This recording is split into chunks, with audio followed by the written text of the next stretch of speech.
The research vessel Nexus Prime drifted silently through the void. Its sensors focused on a small blue planet in the outer rim of the galaxy. Xenobiologist Zeth Kar adjusted the controls of his monitoring equipment, his four eyes scanning the data streaming across multiple screens. For 30 cycles, his team had been studying the radio transmissions from this world, trying to understand the strange species that called themselves humans.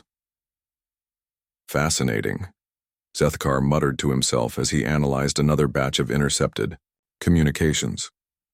The humans seemed to spend an unusual amount of time discussing conflict, competition, and something they called sports. Most civilized species had evolved beyond such primitive behaviors millions of years ago.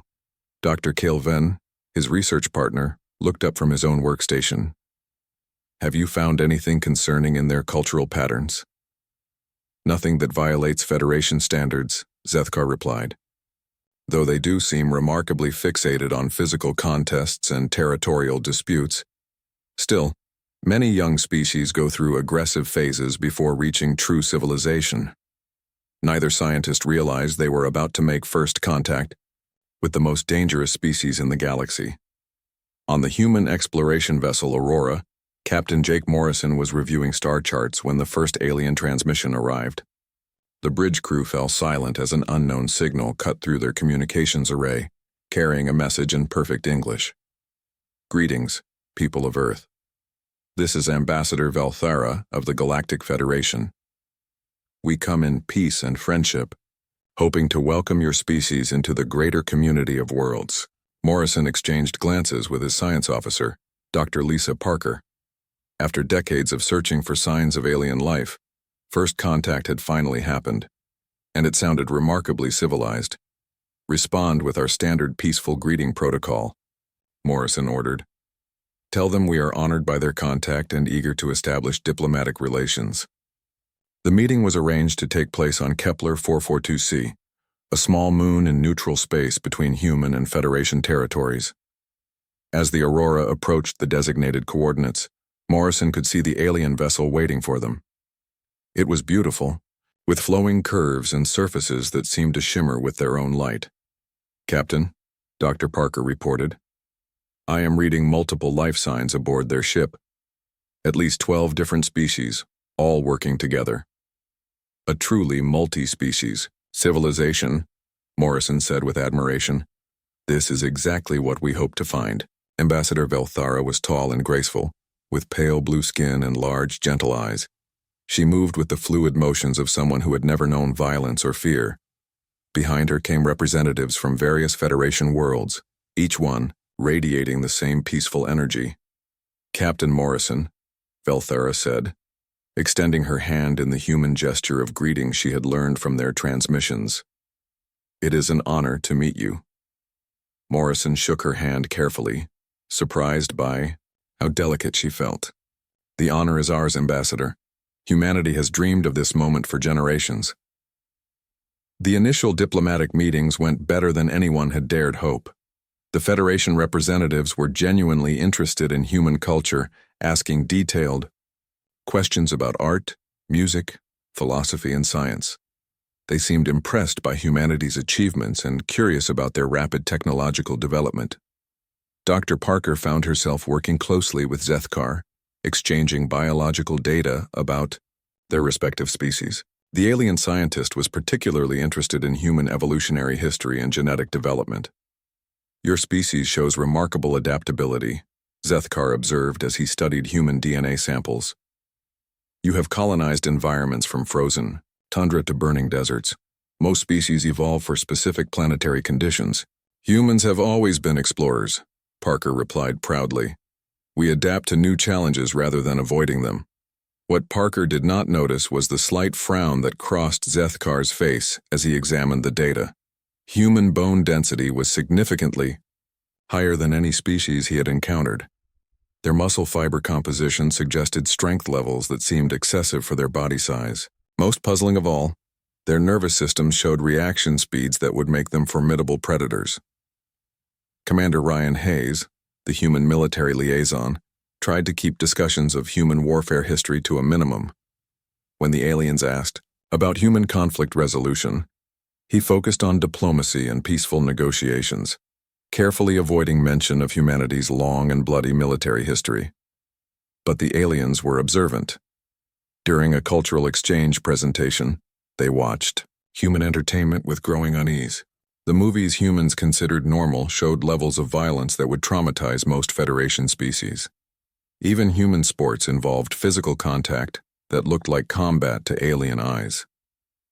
"Is it common for your people to engage in physical contests?" asked Quindar, a representative from the peaceful Corvani worlds. "Sports are just games," Hayes explained, trying to sound casual. "They help us stay healthy and provide entertainment." What Hayes did not realize was that the game footage he had shared showed a human boxing match. To the aliens, it looked like two humans trying to inflict serious injury on each other while thousands of others cheered for the violence. Ambassador Velthara maintained her diplomatic composure, but privately, she was becoming concerned. Human cultural records showed a species that seemed to glorify conflict in ways that no civilized race should. Their entertainment celebrated warriors, their history was filled with battles, and even their peaceful activities often mimicked combat. During a break in negotiations, she spoke privately with Zethkar. "What have you learned about human biology?" "Their physical capabilities are unusual," Zethkar replied carefully.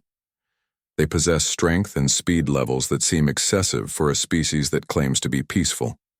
And their pain tolerance is remarkably high. Could they be concealing their true nature?" Velthara asked. "It is possible.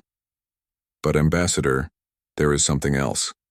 Their genetic structure shows signs of modification. Someone has enhanced this species for physical performance." Velthara felt a chill run through her. In all her years, as a diplomat, she had never encountered a species that had been artificially enhanced for combat. The implications were disturbing. Meanwhile, Captain Morrison was growing suspicious of his new alien friends.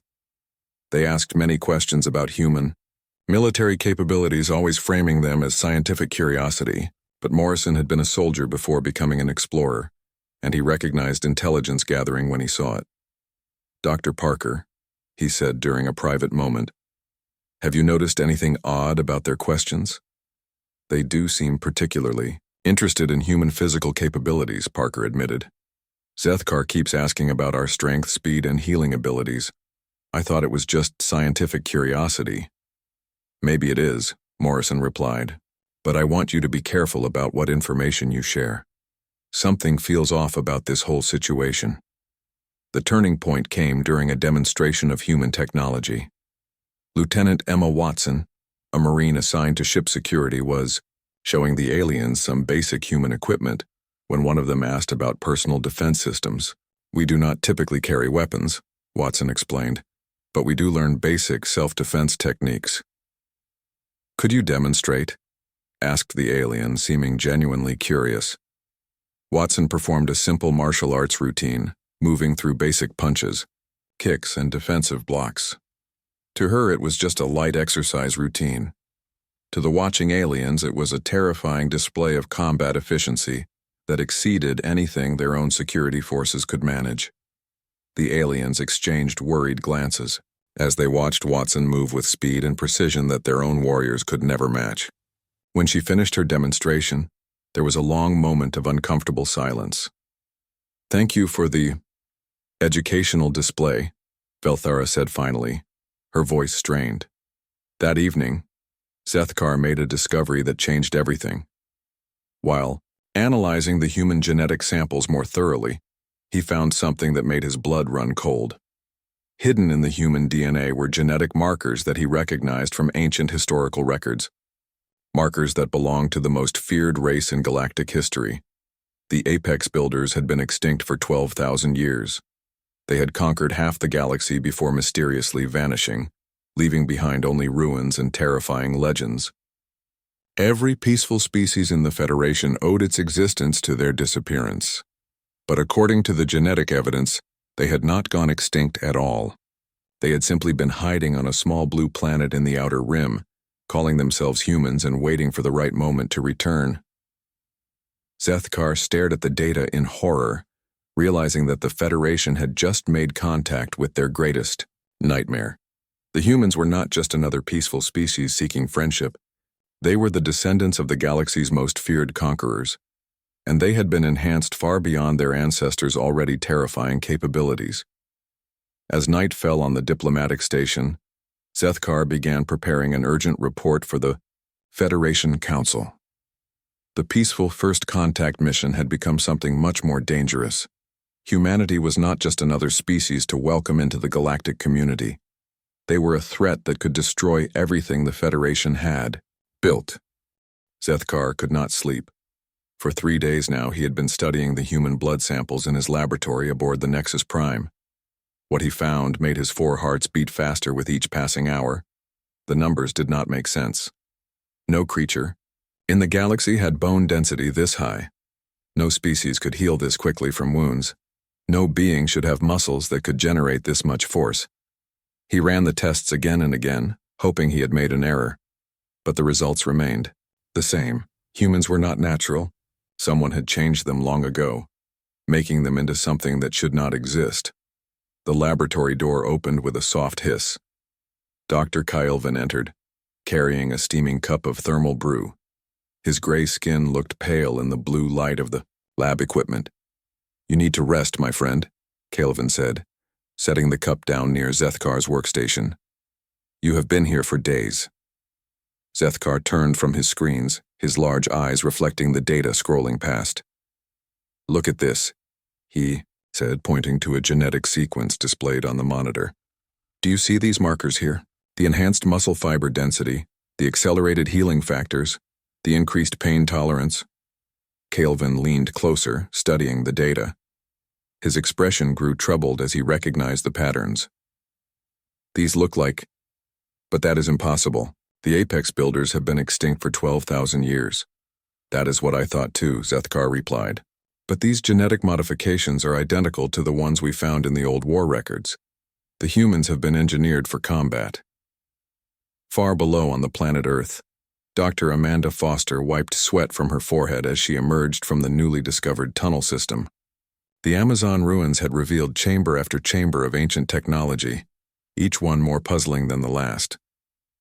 The symbols carved into the walls matched no known human civilization, yet they felt familiar somehow. "Professor Bennett, you need to see this," she called to the elderly archaeologist who was documenting the wall carvings in the main chamber. Carl Bennett looked up from his tablet, his weathered face showing excitement. "What have you found, Amanda?" "Another chamber, deeper than the others. And Carl, the technology down there is still active. Some of the panels are glowing." Colonel Matt Turner, who had been checking the perimeter security, joined them. "Active how? Are we talking about power sources that have been running for thousands of years?" Amanda nodded. "That is exactly what I am talking about. And there is something else. The symbols we found match some of the ones the aliens showed us during First Contact. The same geometric patterns, the same mathematical sequences." Bennett's eyes widened. "Are you suggesting these ruins are connected to our new alien friends?" "I am suggesting these ruins might be older than we thought," Amanda replied. "Much older." Back on the Nexus Prime, Zethkar was showing Kylvin more disturbing data. The human genetic code contained modifications that went beyond simple enhancement.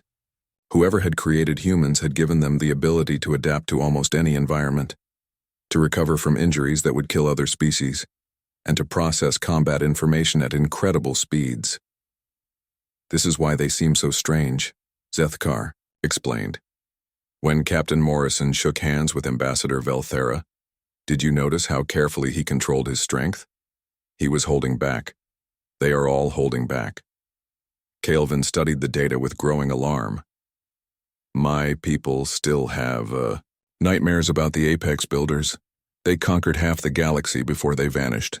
If humans are their descendants, then we have made a terrible mistake by contacting them," Zethkar finished. On the human ship Aurora, Lieutenant Emma Watson was trying to explain human sports to a group of curious aliens. What had started as a friendly cultural exchange was becoming increasingly uncomfortable. The aliens watched with growing horror as Emma demonstrated basic combat moves that any human soldier would know. "This is just training," Emma said, moving through a series of punches and kicks.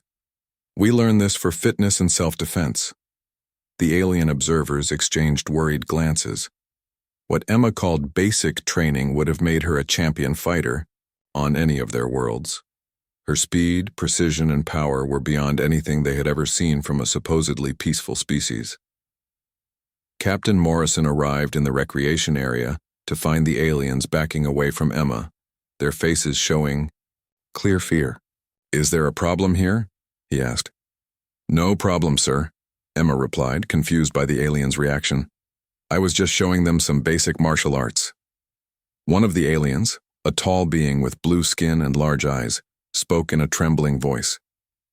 "Captain Morrison, how many of your people can fight like this?" Morrison hesitated, realizing the question was more serious than it appeared.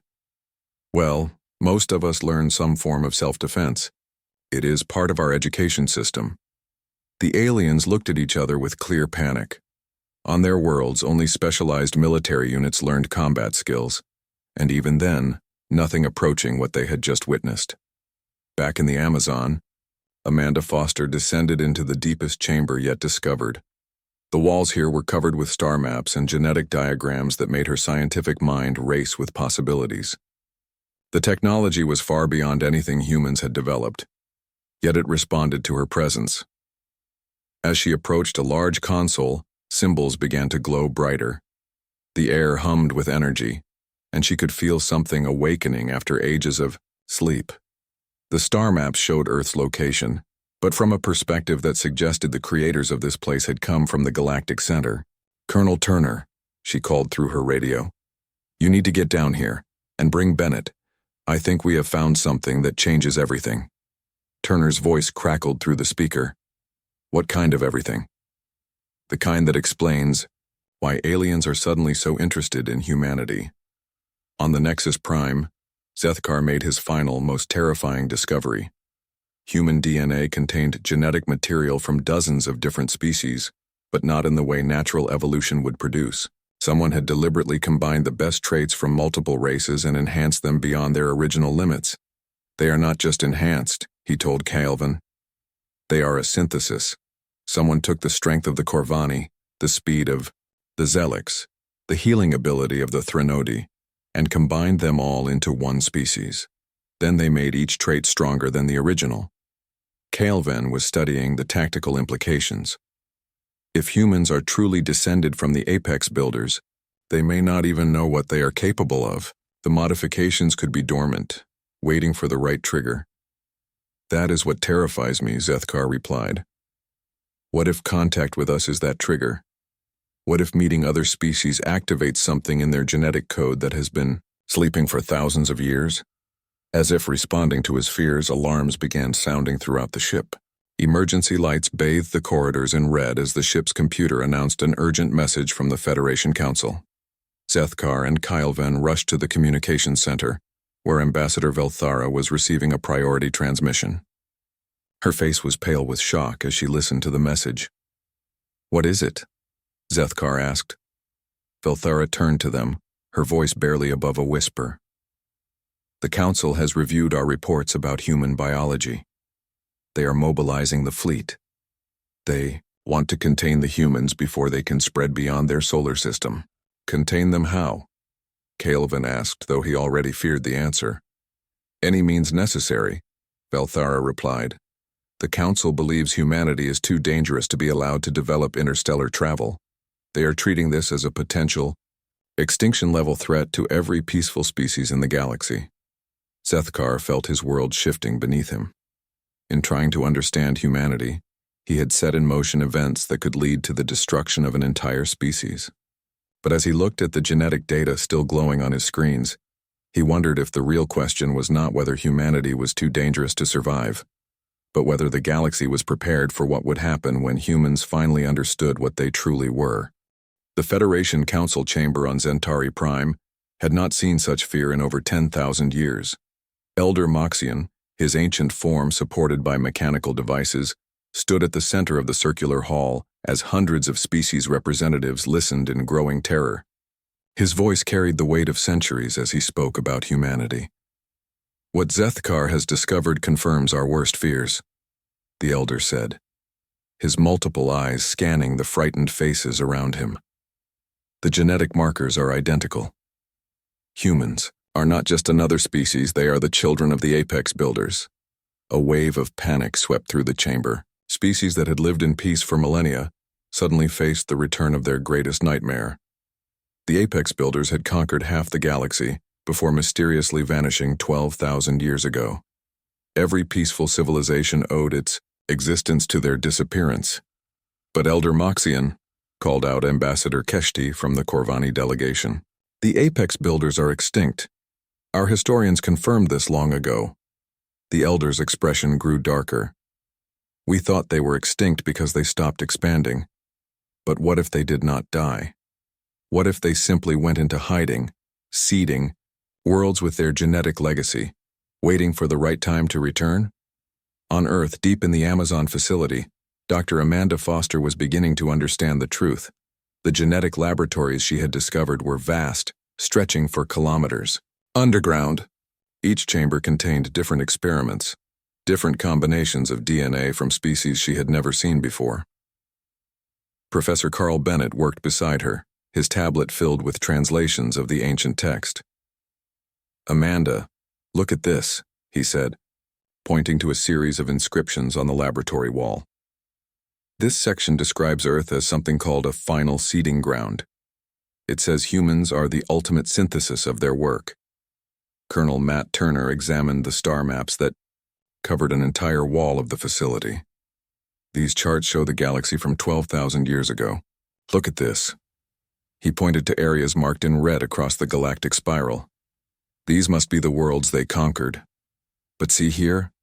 Earth is marked differently. It's marked as a backup site."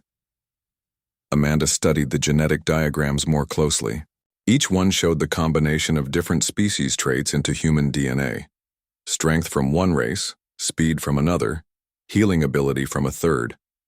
But the modifications went beyond simple combination. Everything had been enhanced, improved, made stronger than the original source. They were not just creating soldiers, she realized. They were creating the perfect warrior species, something that could adapt to any world, fight any enemy, survive any condition. Meanwhile, on the Aurora, Captain Jake Morrison was growing suspicious of their alien visitors. More Federation ships arrived each day, always with explanations about scientific interest or cultural exchange. But Morrison had been a military officer long enough to recognize a military buildup when he saw one. Commander Ryan Hayes joined him on the bridge, carrying a data pad with disturbing news. "Jake, our monitoring stations are picking up encrypted communications between the alien ships. We cannot break the codes, but the volume of traffic suggests they are planning something big." "What kind of something?" Morrison asked. "The kind that involves 200 warships positioned around our solar system," Hayes replied grimly. Dr. Lisa Parker had been working with Zethkar on what she thought was a joint research project. But the alien scientist seemed increasingly nervous, often glancing around as if afraid of being overheard. During their latest meeting, he finally revealed the truth. "Dr. Parker, you must understand," Zethkar said quietly. "My people are terrified of yours, not because you have done anything wrong, but because of what you are." "What do you mean, what we are?" Lisa asked. Zethkar pulled up a genetic comparison on his screen. Every species in the Federation was modified by an ancient race called the Apex Builders. They removed our aggressive instincts, made us peaceful and cooperative. But humans were never modified in this way. You still carry the original warrior genetics. Lisa studied the data, her scientific mind processing the implications. "You are saying we are naturally more aggressive than other species?" "More than aggressive," Zethkar replied. "You are living weapons. Your entire genetic structure has been optimized for combat, survival, and conquest. The Federation Council believes you are the descendants of the race that once enslaved the galaxy." Back in the Amazon, Amanda made a discovery that changed everything. In the deepest part of the facility, She found a chamber containing thousands of genetic samples in crystalline storage units. Each one was labeled with symbols that Bennett translated as different species names from across the galaxy. They collected genetic material from every race they encountered, Amanda said, her voice filled with awe and horror. But look at the dates on these samples. The most recent ones are from 12,000 years ago, right when the historical records say the Apex builders disappeared. Colonel Turner examined a massive computer terminal in the center of the chamber. As he approached, it activated, responding to his human DNA signature. Images filled the air around them, holographic records of the Apex builders' final days. My God, Bennett whispered as he translated the final entries. They did not disappear because they were defeated. They chose to leave. The records say they realized their conquest was destroying the galaxy, turning every world into a battlefield. So they seeded Earth with their genetic legacy and went into exile. The holographic records showed the truth. The Apex builders had not been evil conquerors driven by greed or hatred. They had been trying to save the galaxy from an external threat, something coming from beyond the galactic rim. But their warrior nature had turned them into the very thing they fought against. Earth was their attempt at redemption, Amanda realized. They wanted to create a species with their strength but without their flaws. Humans were supposed to be better than they were.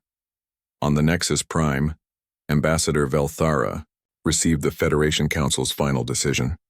Her hands shook as she read the message, knowing that she was about to set in motion events that could lead to the destruction of an entire species. The Council has voted, she announced to her staff. Humanity is classified as a Class X threat. Admiral Torvex is en route with the full battle fleet. We are to maintain diplomatic contact while they prepare for military intervention. Zethkar felt sick as he heard the news.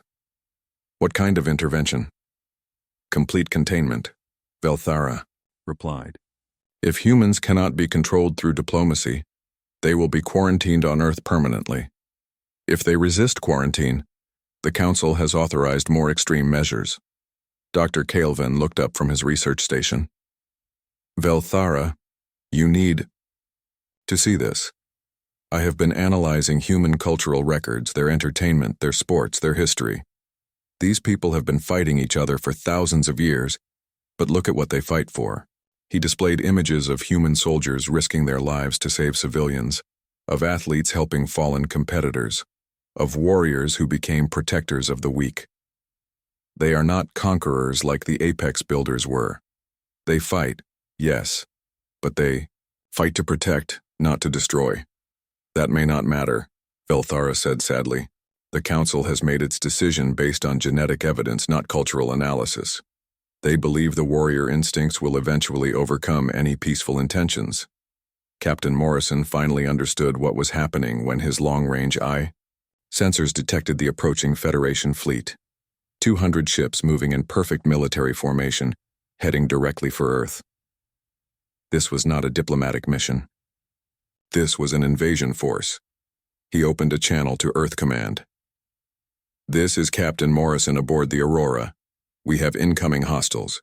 Repeat, we have 200 alien warships approaching the solar system. This is not a drill. The response came back immediately from General Kevin Brooks at Earth Defense Command. Understood, Aurora. We have been preparing for this possibility. Operation Guardian is now active. All human ships are to return to Earth immediately. As Morrison ordered his ship to change course, he wondered if humanity was about to face the same choice their ancestors had faced 12,000 years ago. Would they become conquerors to survive or find another way? In the Amazon facility, the ancient computers were coming fully online, responding to the presence of humans in combat readiness.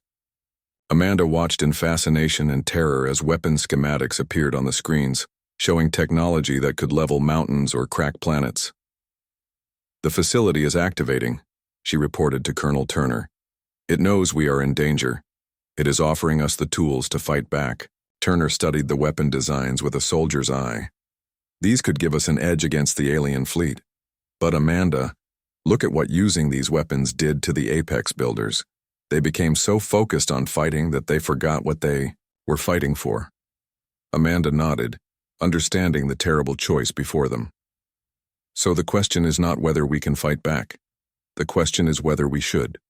Admiral Torvex stood on the bridge of his flagship, the Eternal Peace, watching as 200 Federation warships moved into position around Earth's solar system. The massive fleet represented the combined military might of dozens of species, all united by their fear of what humanity might become. His forearms worked the command console with practiced efficiency as he prepared for what he hoped would be a peaceful containment operation. "Admiral," his communications officer reported, "we are receiving a transmission from the human vessel Aurora.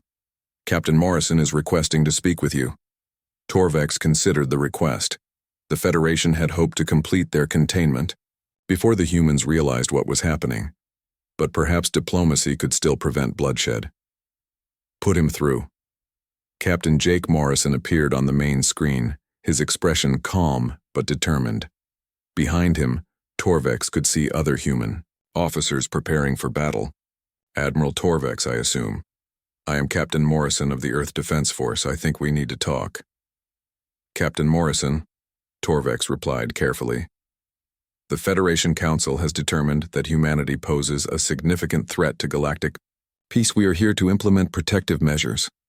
Morrison's eyes hardened. "Protective measures that involve surrounding our world with warships? Admiral, we have done nothing to threaten anyone. We have been nothing but cooperative since first contact." "It is not what you have done, Captain. It is what you are capable of doing." On Earth, General Kevin Brooks stood in the war room deep, beneath the Pentagon, surrounded by screens showing the alien fleet's positions. The defensive systems he had been building in secret since first contact were finally ready to be tested. Human ingenuity had turned orbital construction platforms into weapon systems and communication satellites into targeting networks. "Sir," Colonel Susan Martinez reported, "all defense platforms are online. The orbital railgun network is charged and ready. Our submarine-launched missiles have been retrofitted with the new fusion warheads." Brooks nodded grimly. Humanity had always been good at turning peaceful technology into weapons when needed. "What about the Aurora and our other ships?" "Captain Morrison is trying to negotiate, but our fleet is moving into defensive positions. The aliens have us outnumbered, but they do not know what we are capable of." In the Amazon facility, Dr. Amanda Foster watched in amazement as the ancient Apex Builder technology responded to the approaching conflict. Weapon systems that had been dormant for 12,000 years were coming online, their power sources awakening as they detected human genetic signatures under stress. "Amanda, you need to see this," Professor Carl Bennett called from the main control room. The walls were now covered with tactical displays showing the positions of every ship in the solar system. The ancient computers were analyzing Federation technology and suggesting countermeasures. Colonel Matt Turner studied the weapon schematics appearing on the screens. "These designs are incredible. Energy weapons that could punch through any known armor, shield generators that could protect entire continents, ships that could cross the galaxy in days instead of years." "But look at this," Amanda said, pointing to a historical display. The same technology that made the Apex Builders powerful also corrupted them. Each victory made them more aggressive, more willing to use force to solve problems. They became addicted to conquest. The display showed the final days of the Apex Builder civilization. Their warriors had become so focused on fighting that they had forgotten how to live in peace. Entire worlds had been turned into military bases, their populations existing only to support endless war. Meanwhile, on the Nexus Prime, Zethkar was making a desperate attempt to prevent the coming conflict. He had contacted Dr. Lisa Parker secretly, using an encrypted channel to warn her about the Federation's intentions. "Dr. Parker, you must understand, not all of us support the Council's decision," he said urgently. "Many of us believe humanity can be reasoned with. But the military is convinced that any species with Apex Builder genetics will eventually become conquerors." Lisa felt her heart racing as she processed the implications. "Zethkar, humans have been fighting wars for thousands of years, but we have also been building civilizations, creating art, exploring space for knowledge, not conquest. We are not our ancestors." "I believe you," Zethkar replied. But the Council sees only the genetic potential for violence. They fear that contact with other species will trigger some ancient programming in your DNA. Dr. Calvin joined the conversation, his usually calm demeanor showing signs of stress. Dr. Parker, there is something else you should know. The Federation's peaceful nature is not natural. We were all genetically modified by the Apex Builders to remove our aggressive instincts, but the modifications were imperfect. We cannot fight effectively even when we need to. The implications hit Lisa like a physical blow. You are saying the entire Federation is defenseless except against each other? Exactly. That is why we are so terrified of your species. You have all the fighting ability we gave up, plus enhancements we never possessed. If you decided to conquer the galaxy, we could not stop you.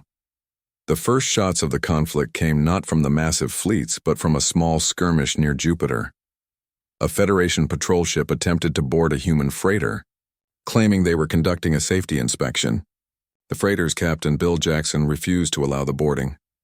"This is a civilian vessel in human space," Jackson radioed. "You have no authority here." The Federation patrol ship responded by firing a warning shot across the freighter's bow. Jackson, a former military pilot, reacted with the reflexes of a trained fighter. He launched his ship's emergency beacon, then used his cargo hauler's industrial manipulator arms to grab the patrol ship and disable its weapons. Within minutes, both fleets were on high alert. What had been a tense standoff became an active conflict. Admiral Torvex watched the tactical display with growing concern. The human freighter captain had neutralized a military vessel using nothing but cargo equipment and quick thinking. If this was what their civilians could do, what were their actual military forces capable of? "Admiral," his tactical officer reported, "the humans are implementing some kind of defense network. Our sensors are detecting energy signatures from hundreds of satellites and ground installations." General Brooks smiled grimly as he watched the Federation fleet's confusion. Human defense systems had been designed to look like civilian infrastructure, until activated. Communication satellites became jamming stations, weather monitoring systems became targeting networks, and orbital construction platforms revealed themselves as massive weapon platforms. "Initiate Phase 1, Brooks ordered. "Defensive positions only. Make them understand we can defend ourselves, but do not fire unless fired upon." The space around Earth suddenly filled with energy as defensive systems came online. Massive railgun platforms emerged from what had appeared to be asteroid mining stations. Particle beam weapons revealed themselves on the moon's surface. Shield generators protected major population centers. Captain Morrison, still trying to maintain diplomatic contact, spoke to Admiral Torvex again. "Admiral, as you can see, we are prepared to defend ourselves, but we do not want war. Surely we can find a peaceful solution." Torvex was studying the human defensive capabilities with growing alarm. Their technology was primitive by Federation standards, but it was cleverly designed and strategically placed. More importantly, the humans were using it with a tactical sophistication that his own forces lacked. "Captain Morrison, the Federation cannot allow your species to develop interstellar travel beyond your current capabilities. You are too dangerous." "Dangerous to whom?" Morrison replied. "We have never attacked anyone. We have never threatened conquest. We have done nothing but try to be peaceful neighbors." In the Amazon facility, the ancient computers were offering Amanda a choice that would change everything. The Apex Builder technology could be activated fully, giving humanity weapons that would make the Federation fleet look like toys. But the historical records were clear about what using such power would cost. "Colonel Turner," she said, "the system is asking for authorization to activate the primary weapon systems. But I think we need to consider what that means." Turner studied the displays showing the massive underground complexes spreading across continents. "What kind of primary weapons?" "The kind that could destroy fleets, crack planets, or turn entire star systems into weapons," Amanda replied. "The same kind that corrupted the Apex Builders and turned them into monsters."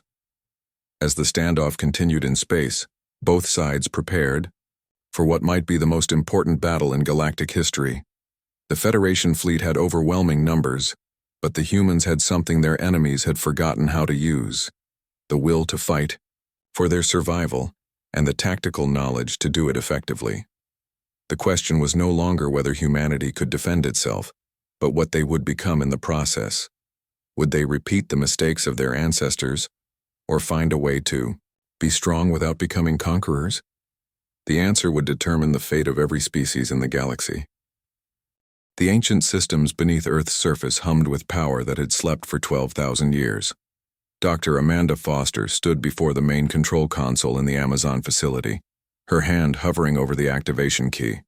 Around her, massive, holographic displays showed weapon platforms rising from ocean depths, defense networks spanning continents, and spacecraft assembly yards that could build fleets in hours instead of years. "Amanda, we need to make a decision," Colonel Matt Turner said urgently. Through the facility's communication systems, they could hear the space battle beginning above Earth.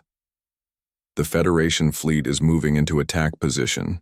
General Brooks is asking for any advantage we can give them." Professor Carl Bennett looked up from the historical records he had been studying. "Before we activate these weapons, you need to understand what happened to the last people who used them. The Apex Builders started as protectors just like we want to be. But each victory made them more willing to use force. Each battle made them more aggressive." Amanda studied the final entries in the Apex Builder database. The records showed a civilization that had become addicted to war, unable to solve any problem without violence. Their warriors had eventually turned on their own people, seeing even peaceful disagreement as weakness that needed to be eliminated. "But we are different," Turner argued. "We know the dangers, we can control ourselves." The facility's main screen activated, showing them the battle unfolding in space. Human defense platforms were engaging the Federation fleet with devastating effectiveness. Earth's orbital railguns were punching through alien shields like they were made of paper. But the aliens had overwhelming numbers and human ammunition was limited. On the bridge of the Aurora, Captain Jake Morrison watched as his small fleet tried to hold the line against impossible odds. The human ships were outnumbered 50-1, but they were using tactics the Federation had never encountered. Coordination between vessels, unpredictable attack patterns, and willingness to take risks that no peaceful species would consider. "Captain," Commander Ryan Hayes reported, "the Beijing and the Sydney have been destroyed. The Mumbai is badly damaged. We cannot hold this position much longer." Morrison studied the tactical display, looking for any advantage. The Federation ships were powerful but predictable. They fought like beings who had never faced real opposition, using formations designed for parade grounds rather than battlefields. "All ships implement pattern Gamma," Morrison ordered. "Make them think we are retreating, then hit them from their blind spots." Admiral Torvex watched in growing amazement as the tiny human fleet continued to inflict damage on his massive force. His tactical computers could not predict human behavior because humans did not fight according to any logical pattern. They used desperation, creativity, and pure stubbornness as weapons. "Admiral," his weapons officer reported, "the humans are using their civilian ships as decoys. They have somehow armed cargo vessels and passenger liners." "That is impossible," Torvex replied. "Civilian ships do not have military-grade systems." "No, sir, but they have industrial equipment that humans are using as weapons. Mining lasers, construction manipulators, even waste disposal systems modified to launch projectiles." On Earth, General Kevin Brooks coordinated the planet's defense from his command center. Every human who could hold a weapon had volunteered to fight, from retired soldiers to factory workers. But Brooks knew they were fighting a losing battle. The Federation fleet was too large, too advanced. "Sir," Colonel Susan Martinez reported, "Dr. Foster is requesting permission to activate the ancient weapon systems. She says they could turn the tide of the battle." Brooks hesitated. He had seen the reports about the Apex Builder technology. Weapons that could destroy entire fleets but at the cost of humanity's soul. "What does she recommend?" "She says the choice has to be ours, sir. The systems will only activate if we consciously choose to use them." In the Amazon facility, Amanda made a discovery that changed everything. Deep in the Apex Builder database, she found the real reason their civilization had fallen.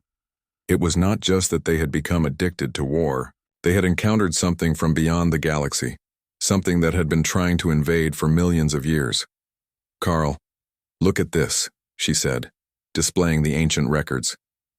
The Apex builders were not conquerors. They were defenders. Something was coming from dark space, something that destroys entire galaxies. The Apex builders fought it for thousands of years. Bennett studied the data with growing understanding, and in fighting monsters they became monsters themselves. But they found another way, Amanda continued. Look at these final entries. They realized that pure warriors could not win against the dark space entities. They needed protectors, beings who could fight when necessary, but choose peace when possible. Turner examined the star charts showing the approaching threat. "You are saying this enemy is still out there?" "Not just out there," Amanda replied grimly. "According to these calculations, they are coming back. The same entities that forced the Apex builders to become warriors are returning to this galaxy, and we are the only species that can stop them." The space battle above Earth was reaching its climax. The Federation fleet had broken through the outer defenses and was approaching the planet. But something strange was happening. Instead of destroying human ships outright, they were trying to disable them. Instead of bombarding population centers, they were targeting only military installations. Captain Morrison realized what was happening during a brief communication with Admiral Torvex. "Admiral, you are not trying to exterminate us. You are trying to contain us." "We take no pleasure in this conflict, Captain Morrison," Torvex replied. "We simply cannot allow your species to spread beyond this system. The genetic potential for conquest is too great. What if we could prove that we choose protection over conquest?" Morrison asked. Before Torvex could respond, alarms began sounding throughout the Federation fleet. Long-range sensors were detecting something massive approaching from the Galactic Rim, something that matched the descriptions in their oldest historical records. On the Nexus Prime, Zethkar was frantically analyzing the sensor data. "Velthara, you need to see this. The energy signatures match the extinct entities described in the ancient archives, the ones the Apex builders fought." Ambassador Velthara studied the readings with growing terror. "How many ships?" "Not ships," Zethkar replied. "Something much worse. Living vessels, each one the size of a small moon, and they are heading directly for this galaxy." Dr. Calvin joined them, his face pale with fear. "If the ancient records are accurate, these entities consume entire civilizations. They turn populated worlds into resources for building more of themselves." In the Amazon facility, Amanda made her choice. She activated the communication systems, broadcasting to both the human and Federation fleets. "This is Dr. Foster at the Apex Builder facility. All ships need to see this data. We are about to face an enemy that makes our current conflict meaningless. The historical records played for both fleets, showing the true enemy that had driven the Apex builders to become warriors, the entities from dark space that consumed galaxies, leaving nothing but empty void behind them." General Brooks received the transmission and immediately opened communications with Admiral Torvex.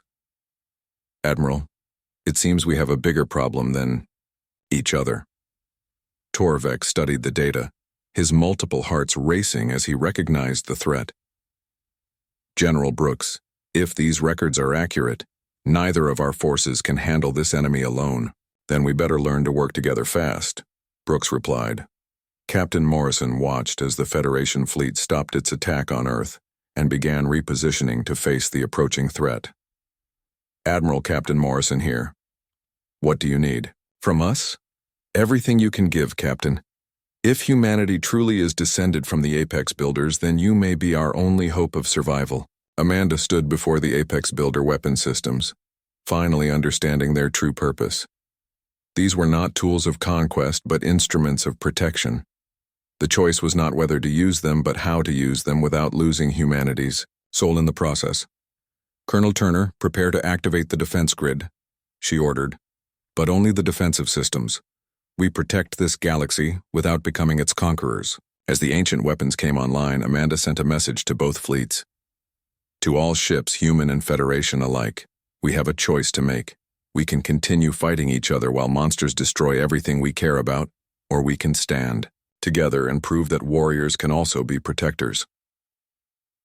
The first dark space entities entered the galaxy's outer rim as humans, and Federation forces formed a combined defense line. The real test of humanity's nature was about to begin.